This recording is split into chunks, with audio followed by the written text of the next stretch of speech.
Thailand में कम पैसों में घूमना आसान है क्योंकि यह एक बजट फ्रेंडली देश है। सस्ती उड़ानें बुक करें। सस्ती उड़ानें बुक करने के लिए आपको पहले से ही टिकट बुक करनी चाहिए। स्काई स्कैनर, कायक या मोमोंडो जैसे सर्च इंजन का उपयोग करके किफ़ायती फ्लाइट ढूंढें। सस्ते रहने के विकल्प।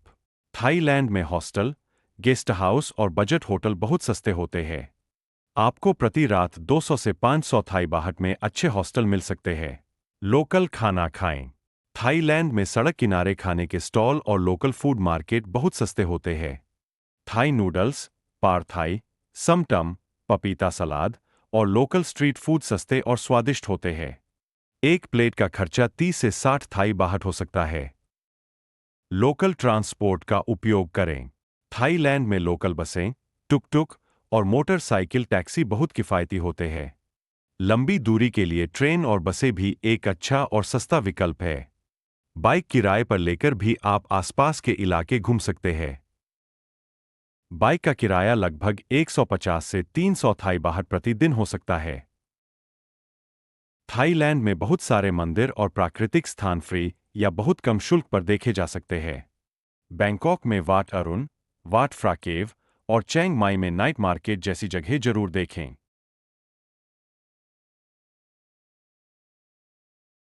थाईलैंड में मोलभाव करना आम है, खासकर मार्केट्स और लोकल दुकानों में। हमेशा चीजों की कीमत पर बातचीत करें ताकि आपको सही कीमत मिले। फ्री एक्टिविटी में भाग लें। कुछ बीच और मंदिर में फ्री योगा क्लासेस या मेडिटेशन सेशन होते हैं। लोकल त्योहार या इवेंट में भाग लेकर थाईलैंड की संस्कृति को बिना ज्यादा खर्च किए अनुभव करें। इन थाईलैंड में यात्रा के दौरान कुछ उपयोगी ऐप्स हैं जो आपकी यात्रा को सुविधाजनक और सस्ता बना सकते हैं। यहाँ कुछ ऐप्स की सूची दी गई है। Grab, grab. उपयोग, टैक्सी बुकिंग, फूड डिलीवरी और राइड शेयरिंग। विवरण, थाईलैंड में यह सबसे लोकप्रिय राइड शेयरिंग ऐप है जिसका उपयोग आप लोकल टैक्सी और बाइक टैक्सी बुक करने के लिए कर सकते हैं। आप इस ऐप से खाना भी ऑर्डर कर सकते हैं। एजियोडा या बुकिंग.com। उपयोग, होटल, हॉस्टल और अन्य रहने के विकल्पों को बुक करना। विवरण, यह ऐप्स आपको सस्ती से सस्ती और बजट फ्रेंडली आवास की जानकारी देते हैं। आप आसानी से थाईलैंड के किसी भी शहर में ठहरने का विकल्प ढूंढ सकते।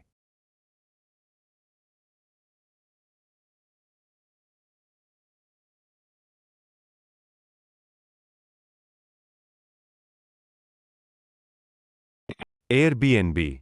उपयोग, घर, अपार्टमेंट और होमस्टे बुक करना। विवरण, अगर आप लोकल और अनोखे अनुभव चाहते हैं तो यह ऐप आपको थाईलैंड के किसी भी शहर में बजट फ्रेंडली और यूनिक स्टे ढूंढने में मदद करेगा। Google maps. उपयोग, नेविगेशन और पब्लिक ट्रांसपोर्ट की जानकारी। विवरण, थाईलैंड में घूमने के लिए यह एक आवश्यक ऐप है। आप इससे रूट्स प्लान कर सकते हैं और लोकल ट्रांसपोर्ट ऑप्शन जैसे बस और मेट्रो की जानकारी भी प्राप्त कर सकते हैं। लाइन। उपयोग, मैसेजिंग और लोकल कनेक्शन। विवरण, थाईलैंड में यह मैसेजिंग ऐप बहुत लोकप्रिय है। अगर आप लोकल लोगों से जुड़ना चाहते हैं या संपर्क में रहना चाहते हैं तो यह ऐप उपयोगी हो सकता है।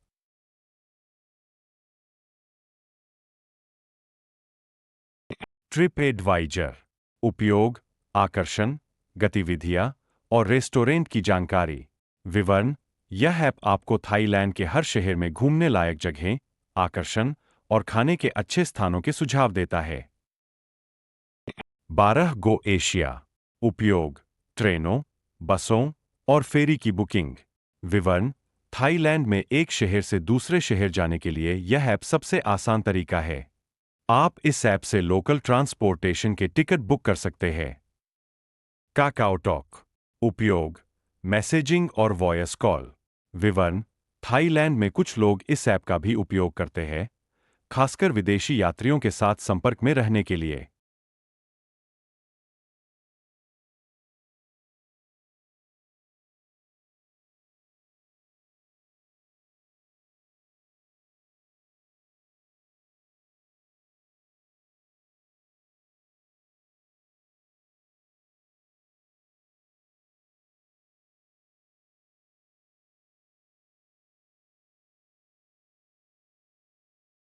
CNBC travel, CNBC travel. उपयोग, मनी एक्सचेंज और करेंसी कन्वर्टर। विवरण, थाई बाहट और अपनी मुद्रा के बीच विनिमय दर को चेक करने के लिए यह ऐप उपयोगी है। एयरपोर्ट, थाईलैंड के किसी भी अंतर्राष्ट्रीय एयरपोर्ट, जैसे स्वर्ण भूमि या डॉन मुआंग, पर आपको सिम कार्ड मिल जाएंगे। एयरपोर्ट पर मिलने वाले सिम कार्ड थोड़े महंगे हो सकते हैं, लेकिन ये सुविधाजनक होते हैं और इनमें अक्सर टूरिस्ट डेटा प्लान पहले से ही एक्टिवेट होता है। लोकल मोबाइल शॉप्स और 7-Eleven स्टोर। थाईलैंड के हर शहर और इलाके में आपको 7-Eleven और मोबाइल शॉप्स पर सिम कार्ड मिल जाएंगे। ये एयरपोर्ट से सस्ते हो सकते हैं। मोबाइल नेटवर्क प्रोवाइडर्स की शॉप्स, जैसे AIS, डीटैक और ट्रूमूव की शॉप्स पर भी आप सिम कार्ड खरीद सकते हैं।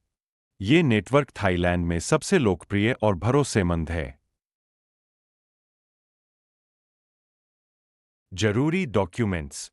सिम कार्ड खरीदने के लिए आपको पासपोर्ट की एक कॉपी दिखानी होगी। रजिस्ट्रेशन प्रक्रिया आसान है और आपको सिम एक्टिवेट होने में कुछ ही मिनट लगते हैं। थाईलैंड में एक सिम कार्ड और डेटा प्लान लेना आसान और सस्ता है। थाईलैंड में यात्रा के दौरान कुछ सामान्य घोटाले होते हैं, जिनसे सावधान रहना और बचाव करना जरूरी है। यहाँ कुछ सामान्य घोटालों के बारे में जानकारी और उनसे बचने के तरीके बताए गए हैं।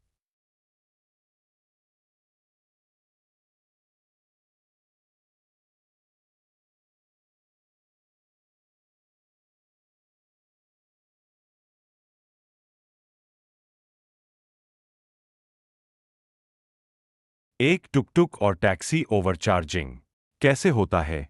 कुछ ड्राइवर पर्यटकों से अधिक पैसे वसूलते हैं या बिना मीटर के राइड देने की कोशिश करते हैं। वे कभी-कभी आपको ऐसी दुकानों पर ले जाते हैं जहां वे कमीशन प्राप्त करते हैं।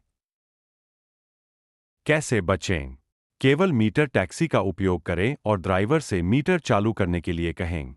या फिर ग्रैब जैसे राइड शेयरिंग ऐप का उपयोग करें ताकि आपको पहले से ही तय रेट मिल सके। अगर टुकटुक लेना हो तो पहले ही कीमत तय कर ले और साफ-साफ समझ लें। दो जेम्स स्कैम, रत्न घोटाला कैसे होता है?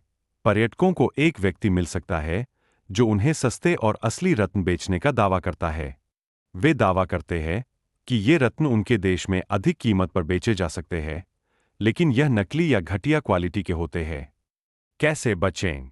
अगर कोई आपको जेम्स या अन्य कीमती वस्तुएं खरीदने के लिए प्रोत्साहित करता है, तो सावधान रहें।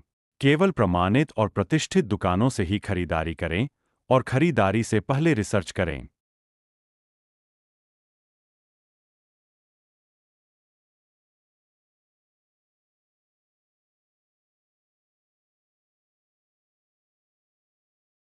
तीन सस्ता टूर पैकेज घोटाला कैसे होता है? सस्ते टूर पैकेज बेचने वाले लोग आपको आकर्षक डील्स दिखा सकते हैं, लेकिन ये पैकेज या तो बहुत खराब सर्विस देते हैं या बिल्कुल नकली होते हैं। कैसे बचें? केवल प्रतिष्ठित और प्रमाणित टूर एजेंसियों से ही बुकिंग करें। बुकिंग से पहले पैकेज की समीक्षा, रिव्यू और जानकारी ऑनलाइन चेक करें। चार जाली टिकट और एंट्री फीस घोटाला कैसे होता है? कुछ लोग या गाइड नकली टिकट बेच सकते हैं या पर्यटकों से एंट्री फीस के नाम पर अधिक चार्ज कर सकते हैं। कैसे बचें? हमेशा टिकट ऑफिशियल काउंटर या वेबसाइट से ही खरीदें। सरकारी स्थानों पर या पर्यटन स्थलों।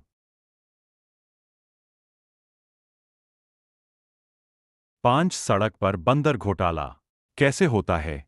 कुछ लोग पर्यटकों को बंदरों या अन्य जानवरों के साथ फोटो खिंचवाने का मौका देते हैं और बाद में इसके लिए पैसे मांगते हैं। अगर आप पैसे देने से इनकार करते हैं, तो वे आक्रामक हो सकते हैं। कैसे बचें?